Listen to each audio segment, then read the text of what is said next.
running it. Oh man, and it's running. We are recording. Darkness in Suburbia, man. I from episode 1 loved it. Yeah, dude, great documentary series. I finally got through it. Because it's 7 episodes, so it's like pains in my 6 hours. chest. Yeah, Man, pains in my chest, just like I'm feeling right now. it's so crazy. This is almost a year now that this has been out. yeah, that's amazing. But we always knew we wanted to come back and score this documentary series. So I think we're ready to do that. Yeah, I wholeheartedly, I'm right there with you. All right, let's get this going. In 3, 2, 1. Spirits with spirits.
Cheers, everybody.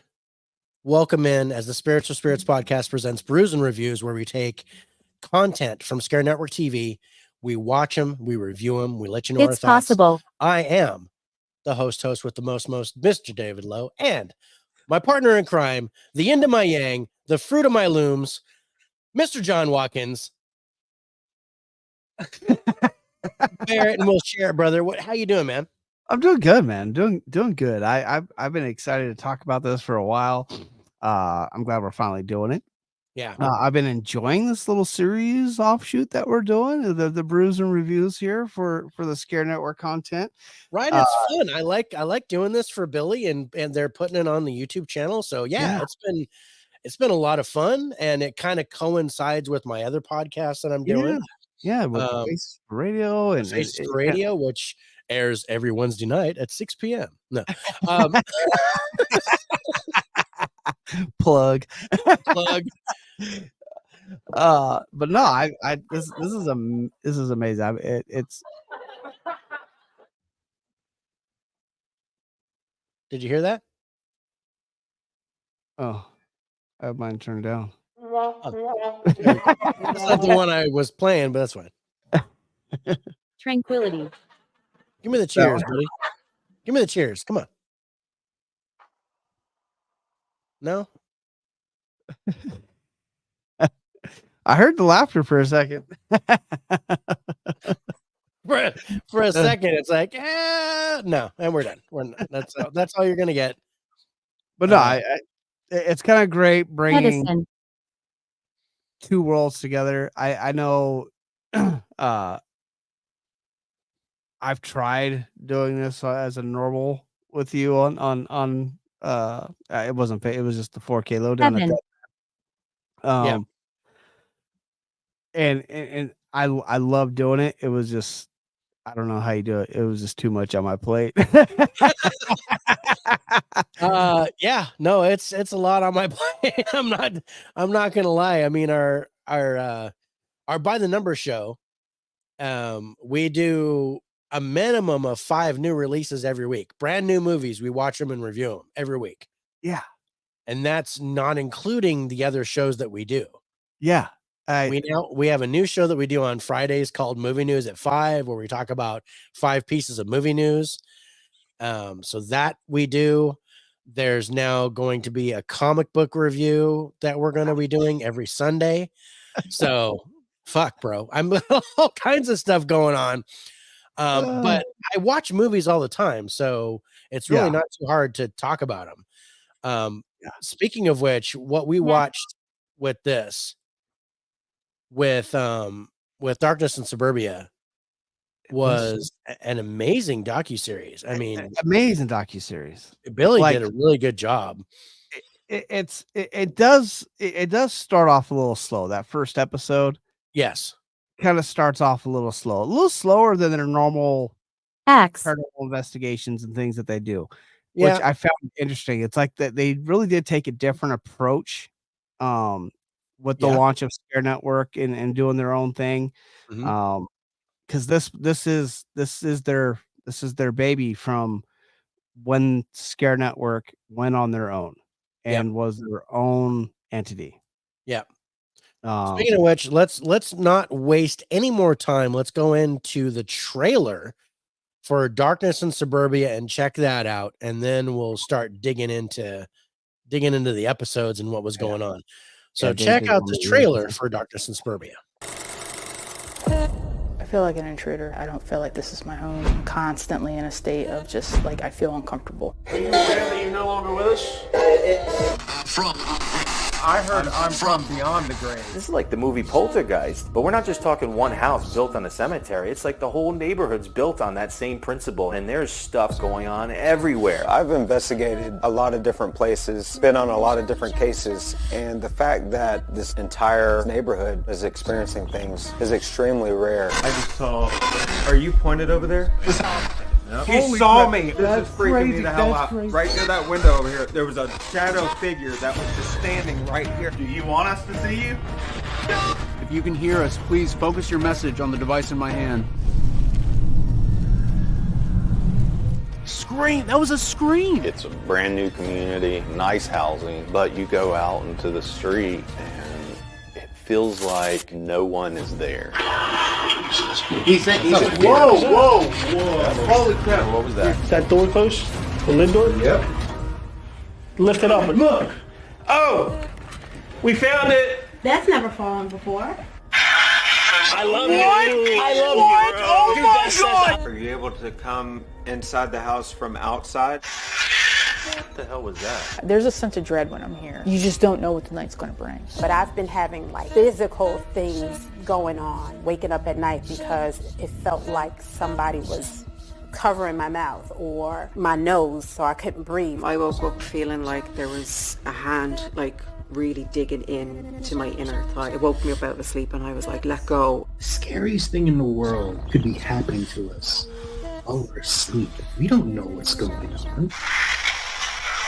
Oh my God! The neighbor, he actually tried to burn down his house. I happened to be in the driveway overhearing a state trooper. He had said that the guy told him that the voices told him to do it. If a voice told me to set my house on fire, I'm not going to set my house on fire. We would drive by here every night before we moved in. We're excited. This is our home. In the house, we could see it was a fire inside. What, your house? Yes. It was like right where I'm sitting right here in the kitchen. Run from the fire. It felt like multiple things were trying to deter us from figuring out what the heck is really going on here. This area in general, the entire area, the land is definitely haunted. Why is this happening? Why is this happening to all of us? When we all moved here, nobody wanted to buy a haunted house. This is wild. I can feel the energy here still. Pray to God. Pray to God. Oh, so good. Pray to God. So I might have underscored the trailer after watching it again. Right? It's like, oh my God. I think this was interesting because I like the trailer more after seeing the series. Yeah. And like I said, I watched the trailer once before, watching it. So I think for that alone, I'm going to keep the score the way it is. Because if you watch the trailer first, you might not appreciate it as much. That makes sense. But if you go back, I'm going to say when, because you all should be watching this if you haven't already. When you watch this series, go back and watch the trailer again, because I got chills because I knew where those bits in the trailer led to. In the series. So that was pretty cool. But there were some different things that Billy did, and I wanted to point those out. Yeah. And I don't know. The first one is that Billy normally doesn't interview the people. When doing the documentaries, he usually interviews the investigators. Yeah. Like you'll hear his voice talking to them and asking them questions. Yeah. But in this one, he actually talks to the people and asks them questions. Yeah. And I've got a bit on that. Check this out. The knocking sounded as it came from the bedroom door, which would be the furthest door from me. And the first thing I did was kind of looked around the corner like, who's back there? Just to clarify, you were asleep. I was asleep. This literally woke you up. Yes. Okay. It literally woke me up. It was very loud. It was very scary, like someone with enough force, like an adult, knocking on the door, like upset that they were outside on the other side. So Billy did a great job here with this, because he actually interviewed the people. It wasn't just, and this is what I noticed in like the Bel Air house and the other stuff that we've done, and it may be because it was in 7 parts, but lower your voice. I'm sorry, when they did the when they were doing the thing. Dude. Sorry, I'm lowering my voice. So when they did this, so when they were talking, normally they talk on the talking on the show, and Billy films them and then goes on to something else. But in this case, Billy was actually asking follow-up questions, and I liked this. Yeah. The follow-ups that he was getting, the interview process was great. It's kind of funny because like Demon Castle and Bel Air House come after this docuseries. Yeah. I wish some of the things that he did in this docuseries he did in those other 2. Right. And maybe this was because there's more content. Like this was supposed to be 7 parts. So maybe he did do that in Demon Castle and the other ones, but maybe because it was only like one thing. I mean, even though Demon Castle was 2 parts, I don't see why he wouldn't. Yeah. With Demon Castle, they didn't really have anybody to talk to, though, if you think about it. No, there wasn't really anybody there. I mean, they talked to a few people, but it was like a historian and all that was in part 1. Part 2 was all paranormal investigation. The other thing that I really liked that he did, nobody's in the kitchen right now, but I don't know if he did this on other things, but I didn't see it on Demon Castle or anything like that. Was he does like a full motion intro in the middle of the episodes. Yes. And I'm like, it kind of reminds, it's warm. It is warm. It kind of reminds me of what we do for our show. Yeah. We do a little something in the beginning, and then we do our intro. So I want to show the intro because I really like the nuances here that Billy did in the editing with the intro. So check this out.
That was a good intro for, and it's crazy because you're right. It kind of takes the episode, it almost makes it like a 2-part episode to begin with, because you have this amazing things that are going on inside the episode, and then all of a sudden it cuts to the intro and you realize, well, we were just watching this for 10 minutes and now we got the intro.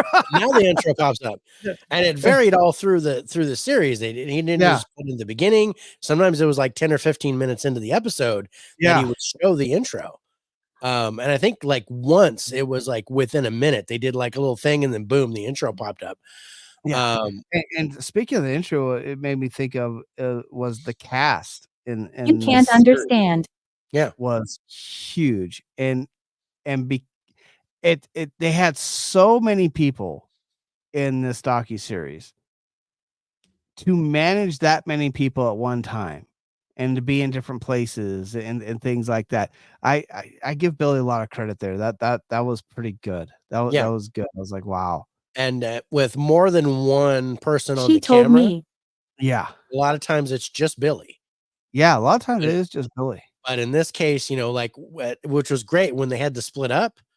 Yeah. Billy was with one group, and then the other guy, Michael, which was the brother of one of the other investigators, he was in the other group. Yeah, Hickey. And Michael Hickey, yeah. Yeah, so really, I'm some cool stuff. And so I wanted to point out, those were the two things I noticed big differences between the other documentaries that we've seen. Yeah, well, even just the visualization in this docuseries was different than the ones that we've talked about already. The clarity that was coming through, I don't know. Like I said, this was the baby of them coming back and relaunching ScareNetwork TV. This was their relaunch here, and it's the visualizations here of what they were doing. Didn't matter whether they're in a house, whether it was shot in night vision or the drone footage. It just, the clarity of what was coming through was so good. I was like, why is this so different between this one where the launch and the other ones that we've already talked about, which came afterwards? Yeah. It was conjured. Maybe he was conjured. Rest in peace. Maybe it was conjured. But it was so good. Yeah. The little fire that was going at the bottom of this. Yeah. That cracked me up, because at the time he was doing the interview with this guy. And Billy was talking to this guy, screen and screen like this. And he's like talking about, they just bought the house and they went to go see it at night, and it looked like the house is on fire. Yeah. So they called the fire department and they left. And the fire department's like, there's nothing there. Yeah.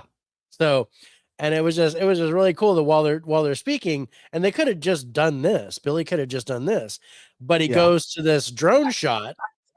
Yeah. And shows this little fire going in the corner. And I was like, okay, I got to take a shot of that. That was cool. Yeah. Speaking of which, there was a storm. There was like a major storm that happened around here. Yeah. While they were doing this, and they caught lightning on the camera. Who is he? So I was really happy to see that, and I got a clip of that. So check this out. You did. Whoa. Oh crap. I feel like a little kid at a thunderstorm. I know. It was so good seeing those guys react that way, because that's how I reacted every thunderstorm. I was like, oh, look at that. Oh. For me, it's free fireworks. You know what I mean? Oh. Dave got pizza. No, I got teased with potato wedges. Oh, like they're taken away from me. And they took it away. I can smell them too. But yeah, but it's dark. That was cool seeing those guys react to a thunderstorm like that, because that's how I react. That's how I would react. Every time I see it, I go like, "Whoa!" Yeah, I don't know how many times I'm sitting at out my back back window or out front, just staring at the thunderstorms around. And this is the time of year where they start happening, or getting close to May where I get the thunderstorm season. Oh, I love it. Yeah, dude. Me too. I don't like it when the thunderstorms happen in like the end of summer, like July, August, because then we get the fires here. Yeah. Yeah. Oh shit, we get the tornadoes. I live right on the edge of Tornado Alley, so it makes it for an interesting time. Yep. No, we had, I mean, I'm in California. We had a tornado warning like last year, I think it was. Yeah, last year. And I was like, no, there wouldn't be a tornado. There's no way. So my wife and I are getting ready to go to the movies. We're driving down the road, and all of a sudden we're like, I think we need to pull over. This is fucking crazy. It was like I was like, I didn't see the tornado, but I felt it. Oh yeah. So we hid inside the market in town until it passed. Yeah, I don't blame you. Oh man, it was crazy. I was like, whoa, there's bad energy. It is. It's bad energy. But yeah, let's go to our highlights. On Darkness in Suburbia, brother, because once again, we're really close in score. So I was pretty impressed with that. So you're through 10s at the cast, because we're getting to know all these guys. So cast, visuals, sound, you gave 10s to. Yeah. You gave 9s to the acting, the genre and subgenre. Yeah. 8s to trailer, story, and direction. And then 1-7 to the ending. So what was it about the ending that caused you to give a lower score? It was just a disappointment. I mean, the ending's good. What do you want? I don't want to give What do you want? My ghost team says, what do you want? I want more, damn it. I love that, like right at the tail end, it says, will the team go back? Yeah. And I was like, and it said, stay tuned. And I'm like, oh. Yeah. I was like, come on. And I mean, I don't want to give nothing away. No. But what Sean does at the end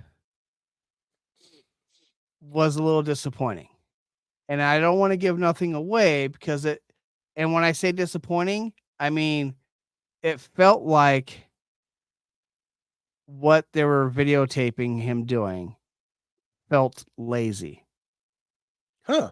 Okay. It had a long life. And that it bugged, and I know Sean, and I was like, wow, that's weird. That's weird that it just felt that way. Like it was just, he was going through the motions, and that's not usually like him, and it bugged the hell out of me. And then the stay tuned thing, I hate that. I hate that. It's like to be continued. Fuck off. Yeah. Yeah. I just, it's like, I mean, don't get me wrong. The ending's good. It's just those two elements together for me is why I ended up dropping my score a lot there. Yeah. And not to say that the whole docuseries isn't freaking phenomenal. That bugged me. It just bugged me. Yeah, I agree with that. It seemed like, and then, correct me if I'm wrong here, but it seemed to me like they had to go back and film it again. Yes. Like it was a second shot, second take, and the energy wasn't there for it. You know what I mean? Right. It was just, it was like it was B-roll. Like it was just, it bugged me. And it was really weird. I'm watching Sean. I was like,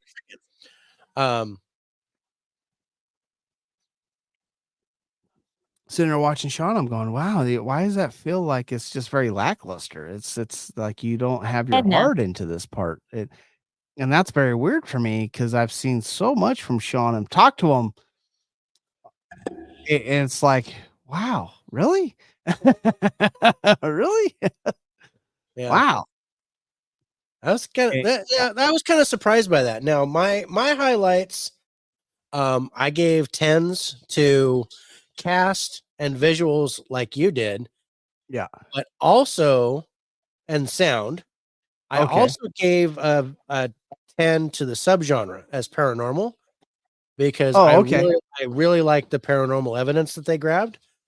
And for it to cover all 7 episodes, there wasn't really a dull episode to where they didn't like I capture said, that first episode starts a little slow, but it very picks up, and then it's very short. It's 10, 15 minutes, and then it's like bam, bam, bam, bam, bam, and it just keeps amping up all the way through. So so I think that worked for me. My only 9 is for genre, which matches yours. Okay. I have 8s for acting, trailer, ending, and direction. So I like the ending a little bit more than you, but I think we're on the same page as to what we thought there might have been a problem with. Yeah. And then I actually gave a 6 to the story. And my issue with that is that they couldn't really, aside from the Seabrook Farm stuff, they couldn't confirm anything else. Okay. No, So, I'm picking up a lot of it ended up being hearsay and stuff. So it kind of, I know they were like they kept trying, and I don't want to call spoiler alert, but I'm going to call spoiler alert. They kept trying to get some kind of evidence of a crematorium. Yes. Yeah. They really did. And I mean, they were really beating a dead horse here, and that was kind of the problem that I had. This is secret. Was I was thinking in a completely different direction, and we'll talk about that on our. I was going to say my thing just said more. You said start talking about crematorium, and my thing just said mortuary. This is a secret. I just want to point that out. Okay. So, like I said, but yeah, I think they went too far in the story in one area and then not far enough in others. Okay. So that's why my story score ended up going a little bit low. But let's go to our final score. Thank you. Our final score on Darkness in Suburbia, episode 4. This is our 4th. Yeah. Our 4th location, our 4th documentary that we're reviewing. Yeah. So, this has been awesome. But our final score on Darkness in Suburbia is 87. John, you gave it an 88. I gave it an 87. Our total average score 87.5. I'll stop in a second. That's pretty good. So that that ties it with our score on Demon Castle. That makes sense for me. That makes sense for me. That makes sense. Oh man. But it's good. You guys, if you get a chance, go and watch this. I think of the first episode as like character development. I've been following you. They're really kind of establishing the residents of the place, and in particular, Giovanna. Giovanna is like the main focus here. Mm-hmm. And with good good reasons behind it. Yeah. But it really kind of focused on Giovanna's house. But then there are other people as well. And you get a little bit of a hint of that in the trailer, but there are other people that's talking to, like Megan. You definitely need to watch the episode with her. Yeah. And how she talks about her ring and her depression and stuff like that. Oh yeah. The fire. There's a lot of fire. Literally moves. Yeah, a woman that moves out of there. She's like, fuck this. Yeah, I'm out. But this is a really cool series, and I believe they're going back. I believe they'll go back. I think they're going to, because the cool thing about them doing this there is the ones that didn't want to talk to them are now talking to them because they don't feel like they're just fucking crazy. So it's gonna be. I have a feeling they'll be going back there. That's a great picture, Sean. I had to grab that, just like I had to grab it. Oh, it's a great lightning strike too. Still that, like little kids. That's pretty awesome. The fire. Some great drone shots, man. He got great drone footage of the whole neighborhood. Really crazy stuff. Yeah. But yeah, I think that's it for us. All right, and that's So, episode 4 of Brews and episode 4. Reviews. Yep. The Darkness in Suburbia documentary gets an 87.5. John and I both approve. Cheers to that. Cheers. I want to thank you guys for watching, and we'll see you next time on the Spirits of Spirits podcast as we present Brews and Reviews episode 5. I want to do the Haunted Shanley. That's the one I want to do. I'm hoping. For our next episode. I hope that we can get to do it. So that's the one I want to do next. Yeah. If not, then we'll do Letchworth. Yep. That sounds like Move over. Move over. We are moving over right now. So next episode will either be Haunted Shanley or Letchworth. Until then, for my best bro John and myself, we'll see you next time. Have a good night, folks. There it is. Spirits of Spirits.